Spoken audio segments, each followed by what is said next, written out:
Canção para ninar, menino grande. Tina. Quando Tina conheceu o fio Jasmim, ela acabara de completar 17 anos, e o homem dizia estar ele na idade do sofrimento. Gozava de seus 33 anos e relembrava que tinha sido com essa idade que Cristo fora pregado na cruz. Ela, quase menina ainda, nada sabia de amor e pouco de sexo. Até então, só experimentara olhares amedrontados e timidamente folgosos para os rapazinhos, vizinhos e ex-colegas de escola. Um dia, em uma festa de família, um enteado de uma de suas tias, enquanto dançava, lhe deu rapidamente um beijo no rosto. Tina desvencilhou-se dele, temendo a repreensão das mulheres mais velhas, mães, tias e primas. Ninguém tinha visto, mas assim mesmo faltaram-lhe a coragem e o desejo para voltar à sala. Homens, dentre outros assuntos, como amor e sexo, provocaram pouca fala em sua família. Temas interditados, embora quase todas as mulheres, mesmo as mais jovens, tivessem sempre filhos. Da mãe, sempre escutara que homem era o bicho mais perigoso, principalmente se fosse muito bonito. E completava a fala dizendo que eles não passavam de meninos grandes, que viviam agarrados às saias das mulheres em busca de proteção ou de brinquedo. Brinquedo esse em que, se a mulher não cuidasse, não desconfiasse ela mesma, o corpo dela poderia se transformar em joguinho nas mãos deles. Sobre as mulheres em geral, as considerações costumavam ser mais complacentes. Os julgamentos a respeito delas eram mais variáveis, apresentadas sempre como mais humanas, a não ser quando abandonavam os filhos. Do pai, Tina nada conhecia. Tivera poucos contatos com ele na infância. E, assim que foi ficando mocinha, a mãe a proibiu de falar com ele. Tina não se incomodou, o pai não lhe fazia falta, estava acostumada com a inexistência dele. Como não tivera a presença da figura paterna nem a proximidade de outros homens, como padrasto, avós, tios ou qualquer parente masculino, Tina cresceu desconhecendo os homens. Sua mãe, tias, irmãs, primas e amigas compunham o seu mundo bipartido. As mulheres aqui, os homens lá, afastados. O primeiro homem que Tina conheceu foi então Fio Jasmim. Tudo começou com um encontro casual. Ele e Pérola Maria eram vizinhos de uma prima irmã de Tina. Um dia, em um domingo festivo, a família dela foi visitar esses parentes, que moravam em um bairro distante. Nesse dia, Fio Jasmim entraria na vida de Tina para sempre. No momento exato em que ele saiu de casa e ganhou a rua, Tina pisou no quarteirão de Floripes, sua prima. Tina Maria Perpétua ia, Fio Jasmim vinha, um caminhando em direção ao outro, Tina chegando, Jasmim saindo.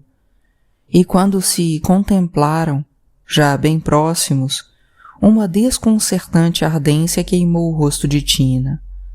Não de timidez, afirmava ela sempre.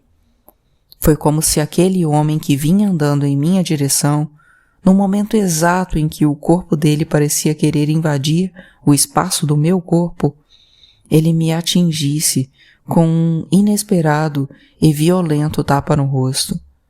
Foi tão concreto o peso da bofetada na minha face que busquei vestígios de qualquer movimentação do homem que me agredira do nada para o nada.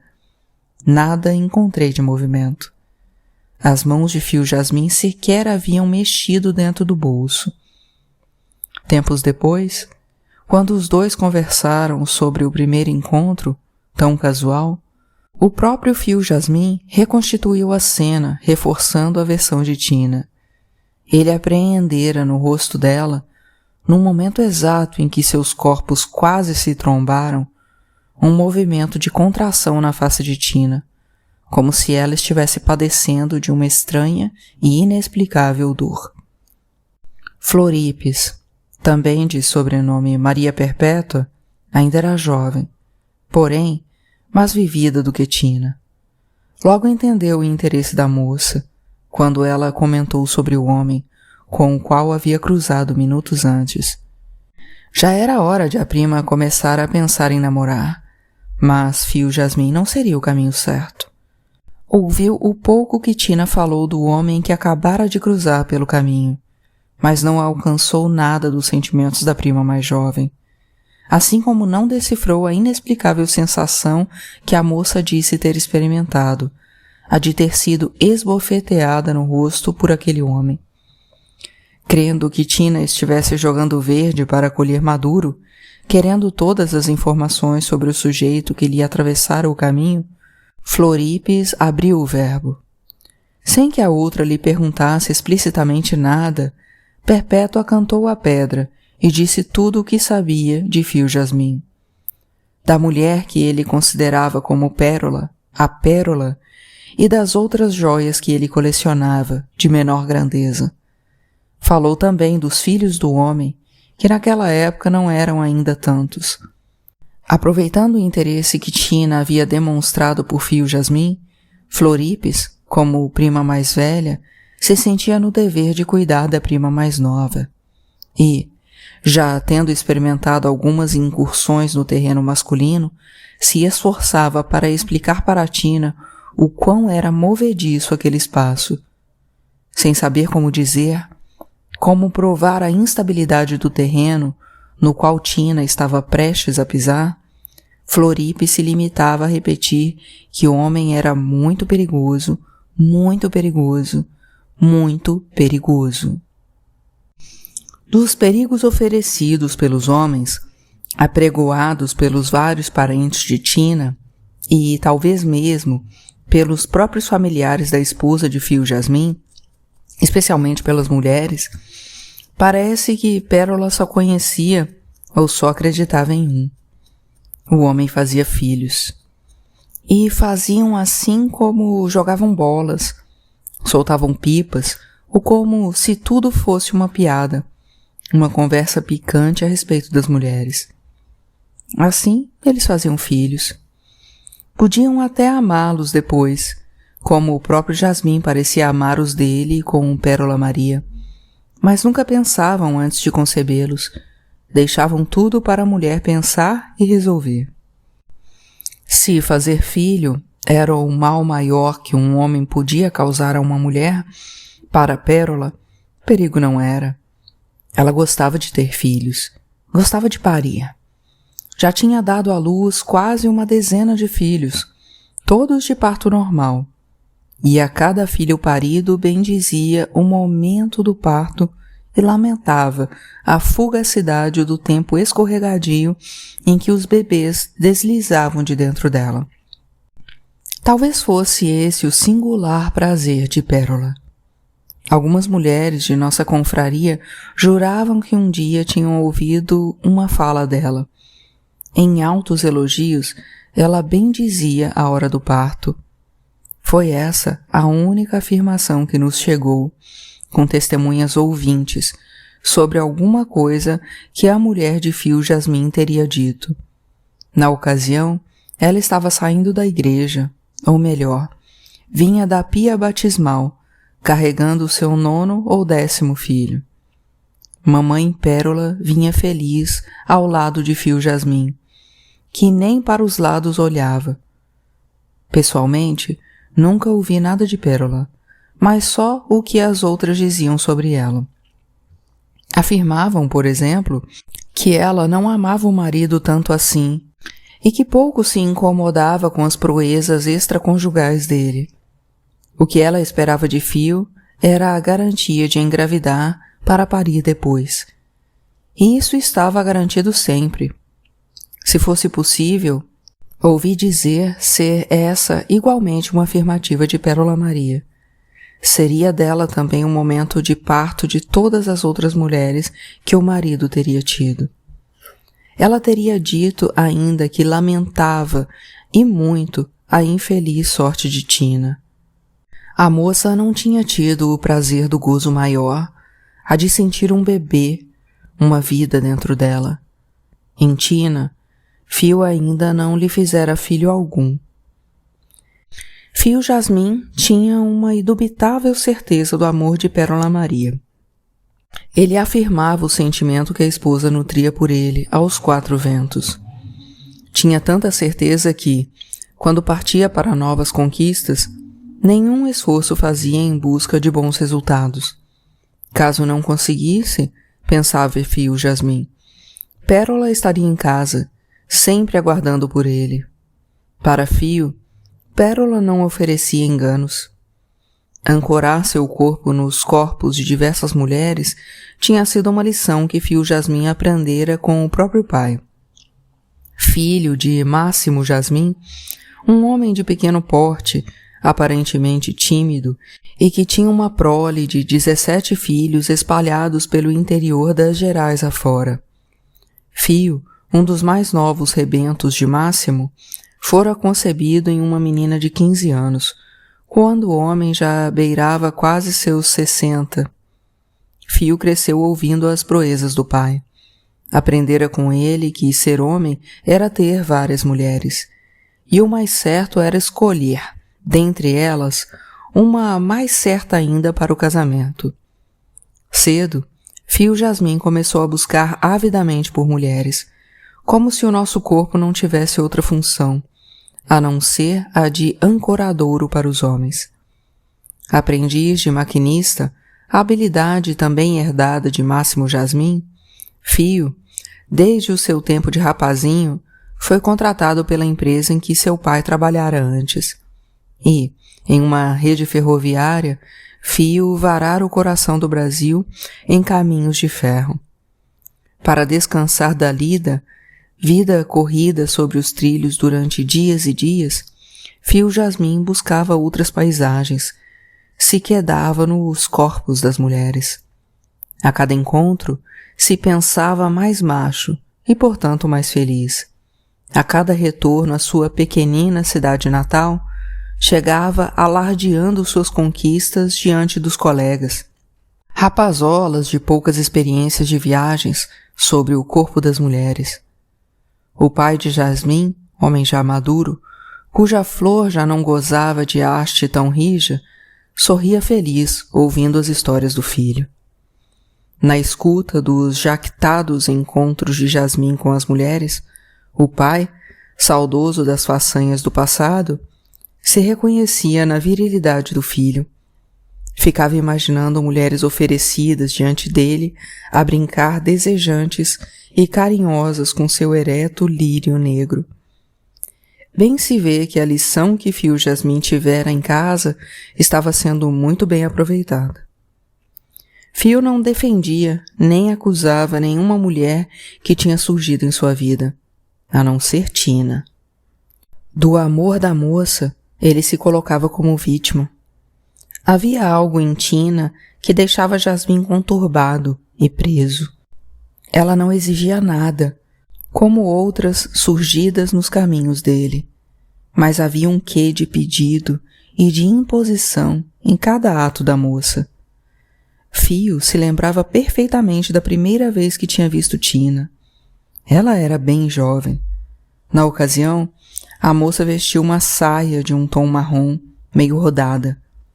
Esboços de riscas de um esmaecido amarelo timidamente salpicavam o tecido. Porém, a blusa ostentava uma cor amarelo-ouro, a contaminar de brilho tudo em volta. Era pouco mais de meio-dia. O sol a pino era a própria moça. Ela parecia fazer movimentos não em direção a ele, mas sobre ele. Era como se quisesse se acomodar bem no alto da cabeça dele. Instintivamente, quis levantar as mãos para se proteger, mas não teve coragem de retirá-las do bolso.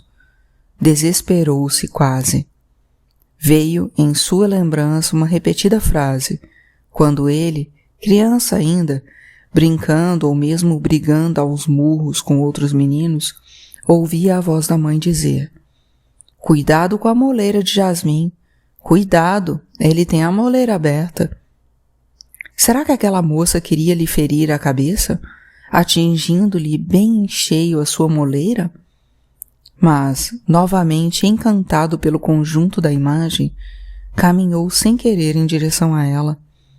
Quis se desviar para o canto ou para a lateral da calçada, mas não conseguiu também. Ela avançava sobre ele. Desistiu e aceitou a única via que lhe era possível no momento, como se o corpo da moça fosse um imã a arrastar o dele. Já estavam muito próximos, quando repentinamente ela virou o rosto. Foi tão brusco o movimento que ele julgou que ela fosse cair. E, na finitude de um aproximado milésimo de segundo, Fio Jasmim captou uma profunda expressão de dor que se desenhou no rosto de Juventina Maria Perpétua. A agonia daquele quase instante lhe pertenceu também. Fio Jasmim era mesmo um homem sem juízo algum. Devia ser porque nascera com a moleira aberta, que não fechava nunca, diziam. Tardiamente, já beirando os 9 anos, foi que a fenda do alto da cabeça dele fechou. E parece que nem fechou inteiramente, tantas eram as proezas que o homem arranjava. Fio Jasmim talvez nunca tenha sido apaixonado pela moça Juventina Maria Perpétua, mas, quando se conheceram, logo se tornou necessitado do corpo e do amor dela. Tina tinha um corpo virgem de toques, mas que se eriçava todo ávido sob o olhar dele. Fio sabia adivinhar os desejos envergonhados da Virgem de Ébano e satisfazia todos, como se estivesse oferecendo a Tina uma dádiva, sem nada a ter em troca. Ela, iniciante nos prazeres que lhe causavam vergonha e medo, acreditava que a boca de Jasmim, a lhe percorrer o corpo, fosse um bem só para ela. Com certeza, Fio, por amá-la tanto, lhe oferecia a leveza da língua para não a machucar no mais profundo do seu corpo. Ele sabia que ela era virgem. Sim, Fio Jasmim lhe oferecia a leveza da língua. Sabia compor declarações de amor, com palavras e tom de voz cuidadosamente escolhidos. Nunca pronunciara a expressão fazer sexo com ela, e sim fazer amor. Não o amor que pode figurar violento na imagem de 2 corpos em desespero buscando sincronizar movimentos, mas de corpos se amando com calma. E, contendo o desejo de arrancar as roupas de Tina, desde o primeiro encontro, Fio Jasmim pedia a ela, quase suplicava que ela se desnudasse para ele. E também perguntava sempre se podia tocá-la levemente com as mãos e com a língua. A moça atendia ao desejo dele e se apresentava nua, mas por debaixo dos lençóis. Fio Jasmim cumpria, então, um longo ritual de preparação para o encantamento extremo. Muitos eram os usos da língua, palavras, gestos e gostos, tudo que rimasse com candura, estrelas no céu da boca, mundo de 1000 e tantas maravilhas. E vinha então o momento do gozo final, primeiro o dela, e depois o dele, já longe do corpo da moça. Ela devia continuar nua e descoberta, para que ele pudesse contemplar a Virgem de Ébano. Tina bendizia prazerosa a virgindade que ela carregava em si, e agradecia aos gestos comedidos de Fio que inventava formas de lhe fazer prazer. E a cada encontro em que ela se dava passiva, exposta, aberta ao olhar e às carícias do homem, mais o corpo desejador de Tina se tornava um bem para Fio Jasmim. Só olhando, só de ver, Fio Jasmim sentia as pulsações da negra flor de Juventina. E ela grata, crendo no sacrifício que ele fazia por viver carícias suspensas, ou melhor, nem iniciadas. Fio gostava dela e se privava do encanto gozo, momento em que o corpo do homem preenche o úmido vácuo do corpo da mulher, tudo pela condição de virgindade dela. Tina Maria jamais percebeu que tudo era um jogo que ele escolhera jogar. De tantas as mulheres que o homem tinha, podia escolher formas diferenciadas de possuí-las. Cada mulher podia ser um caminho. Ele, enquanto homem, pensava que lhe cabia encontrar os passos exatos para atravessá-la. Juventina Maria Perpétua, Tina, em tempos passados, se percebeu em seus sentimentos. Ela já estava apaixonada por Fio Jasmim, paixão primeira, paixão em que a menina, mulher jovem, se coloca nas mãos de um homem, se dando toda. E assim foi. Na expectativa e na certeza de encontrá-lo, Tina passou a frequentar mais vezes a casa da prima mais velha, Floripes Maria. Ali encontrava, ou melhor, via na casa ao lado, Fio Jasmim, que lhe sorria sempre. Via também Pérola Maria, sempre rodeada de crianças. A peregrinação de Tina para rever Fio gastou um tempo de infindáveis meses. Um dia, porém, um encontro pôde ser objetivamente traçado. Tina estava passeando na calçada da casa da prima e de Fio, junto com outra mocinha da família, quando o homem apontou no portão. Repentinamente, Fio Jasmim colheu uma flor, margarida do jardim dele, e se encaminhou em direção às duas. Tina sabia que a flor seria para ela, mas, como Jasmim resolveria a decisão da oferta, a outra mocinha provocou a solução. Avidamente, pediu a flor a Fio Jasmim. Ele, delicadamente, declarou que a flor seria para Tina, pois ela não havia pedido nada. A mocinha saiu ofendida e sem graça, e, nos poucos instantes em que uma flor margarida enfeitava o ar, um número de telefone dançava nas mãos de Jasmim para as de Tina. Um homem pedia e aguardava ser chamado por uma mulher. Desde a oferenda da flor à Virgem de Ébano, muitos dias se passaram, até que Tina resolveu ligar para Jasmim. Ela sabia que o homem era casado. Não só casado, mas que era dos tais que gostavam de brincar com as mulheres. Tina deixou-se levar pela lábia dele. Falaram as outras. Foi porque quis. Avisos, conselhos não faltaram. Ela fora educada sabendo que havia homens que gostavam somente de brincar com as mulheres. Esses costumavam eleger uma, a esposa, aquela com a qual eles tinham os filhos registrados. As outras eram consideradas como as mulheres da rua. E, se tivessem filhos com elas, os filhos eram tidos como da rua também. Com a mãe dela havia sido assim. O pai de sua irmã mais velha agira dessa forma. Ela, a segunda filha, sabia somente que um outro homem, seu pai, também não ficara, tinha partido antes mesmo de ela nascer. Do pai, Tina mal sabia o apelido. As suas duas outras irmãs, as mais novas, os pais eram homens também desconhecidos para elas. A mãe de Tina, Alda Jovelina, parecia querer devolver com a mesma intensidade o desprezo, o esquecimento e o abandono que esses homens ofereciam a ela e às suas filhas. O nome do pai nunca era dito, só o da mãe. Pai era uma imagem vazia.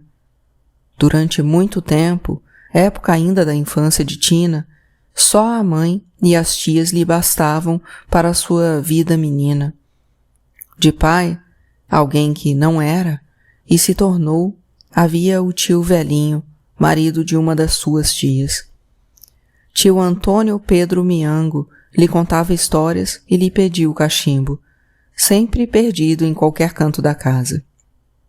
Como filha, a sobrinha dileta do casal lhe enchia com água morna a bacia para que o velho lavasse os pés. Gestos de carinho, o velho tio oferecia a Tina, quando a menina ia à casa da tia, cômodo agarradinho à casa da mãe. Tio Antônio Pedro Miango se dedicava à apontação dos lápis da menina. Era com tamanho esmero, com tamanha engenhosidade o tal serviço, que o desbastamento da madeira que encobre o grafite ganhava um tom de obra de arte. E ao escrever ou desenhar, muitas vezes, ela se perdia na contemplação do lápis. Em pensamento, inventava 1000 histórias para o objeto, que descansava do nada feito nas mãos de Tina. Era assim que Tina recebia o tio Antônio Pedro Miango. Ele poderia ser o seu pai. Pai era uma pessoa que lhe contava histórias e que lhe apontava os lápis pretos e coloridos. De pai bastava isso. E quando esse pai, imagem que se fez, foi abraçado pela morte, depois de uma longa vida, Tina chorou a orfandade vivida na ocasião. Não sabia como se lembrar do homem que lhe fizera no útero materno e nada mais. Ali pelos 13 ou 14 anos, foi que Tina começou a perguntar sobre a existência de um pai e a faltosa representação de um homem que seria seu pai, como inexplicável angústia passou a povoar por uns tempos os pensamentos dela. A imagem do pai de Tina vinha sempre representada por um homem com o peito cheio de pelos, que lhe causavam asco, para que e por que o pai abrira a camisa no meio da rua e exibira o peito para ela, e por que afirmara que as mulheres gostavam dele por isso. Esse gesto, Tina assistiu ao homem fazer na terceira vez em que se encontraram. Na ocasião, os dois ainda estavam em tempos de reconhecimento um do outro, quando um encontro inesperado na rua aconteceu. Ela voltava da escola e ouviu o chamado de um homem que vinha de bicicleta, atrás dela. Apressou o passo. Ele se aproximou. Parecia ter raiva na voz. Amedrontada, Tina parou. O homem se apresentou perguntando se ela não se lembrava dele. Tina disse que não. Ele disse o nome completo. Nada adiantou. Ela nunca ouvira o nome que ele acabara de pronunciar. Em tom irritado, o homem se apresentou como sendo o pai dela. Falou o nome da mãe, das tias de Juventina e o endereço exato da ruazinha em que a família dela morava. Tina experimentava, ainda, um sentimento de temor, mas pensou que poderia tratar-se realmente do pai dela. O homem estava todo salpicado de cal e tinta de pintar paredes, sobre uma bicicleta velha. Tinha sido dessa forma que, um dia, Tina ouvira uma de suas tias descrevê-lo. A tia de Juventina, casualmente, havia encontrado com ele na rua. A conversa sobre o encontro se dera entre essa tia e a mãe dela. Só a tia falava e falava. A mãe, em uma quase mudez e em uma total ausência de gestos, parecia não querer ouvir nada. Foi nesse momento de conversa e de informações tão difusas que Tina apreendeu a imagem do pai. Um homem pintor de paredes, sujo de tinta, a pedalar uma bicicleta velha. À noite, longe da tia, a mãe, com uma voz que parecia embargada de choro e raiva, recomendou algo para Tina. Aliás, não foi uma recomendação, e sim uma ordem. Ordenou a Tina que, se, em alguma ocasião, um sujeito sujo de tinta sobre uma bicicleta velha se aproximasse e dissesse ser o pai dela, que ela fizesse qualquer coisa, mas não desse ouvido para ele. Por isso, naquele dia, Tina, obediente ainda aos preceitos maternos, queria fugir do tal homem. Queria abreviar o encontro, mas não conseguiu. A voz dele era tão impositiva que a menina continuou ouvindo o que ele dizia. Havia medo e curiosidade. Ele dizia do distanciamento dele e dos empecilhos de aparecer como pai para ela. Não era culpa dele, não era. A mãe dela, ela sim, ela era a única culpada. Era uma mulher muito ciumenta. Não suportava saber que muitas mulheres gostavam dele, pois ele era um homem muito atraente. Tinha um corpo bonito. É verdade que não tinha dinheiro, mas tinha um lugar macio em que as mulheres gostavam de deitar a cabeça. E dizendo isso, foi abrindo a camisa para exibir a grama negra que lhe cobria o peito. Um mal-estar indefinido percorreu o corpo da menina, uma sensação de asco e de vontade de vômitos. Desejou a mãe por perto. Baixou a cabeça e não contemplou mais o rosto do homem. Desse dia em diante, ela, que pouco sabia do pai, nada mais soube. A visão desse pai, não pai, e qualquer referência sobre ele, tudo ficou soterrado nos vãos dos vãos da desmemória de Tina. Independentemente da afirmativa de que a paixão ou o amor podem ser construídos e mantidos durante os longos tempos de vivência com a outra pessoa, Juventina parece ter construído esse sentimento sozinha. Amou e se apaixonou sozinha. Nunca soube, nunca experimentou a ressonância desses sentimentos. Nunca viveu o retorno de uma paixão de fio jasmim para ela. Fez da vida um só tempo de amor só. Amou sozinha, amou só. Só o amor dela para fio jasmim, e nunca experimentou de fio jasmim para com ela. Nunca buscou o mais profundo de fio jasmim. Nunca pediu nada a ele, nem a presença. Seu corpo, seu amor, sua vida foram oferendas para o fio jasmim durante anos e anos. A oferta de Tina se dava sem que ela percebesse que o que importava para Fio não era a virgindade dela, como ele a fazia crer. O cuidado dele com a virgindade de Juventina era um experimento delicioso para ele. Não penetrar Tina fazia parte do jogo sexual dele, pois ao chegar em casa, quase sempre, lá estava Pérola Maria para acolhê-lo em seu membro em busca de uma ardente penetração. Lá estava Pérola pronta, plena de desejos de fazer mais um filho. Ela sempre queria o gozo do marido dentro dela. Portanto, para Jasmim, todas as vezes, tão prazerosos eram os encontros com Tina. Com ela, Fio cumpria os rituais de iniciação.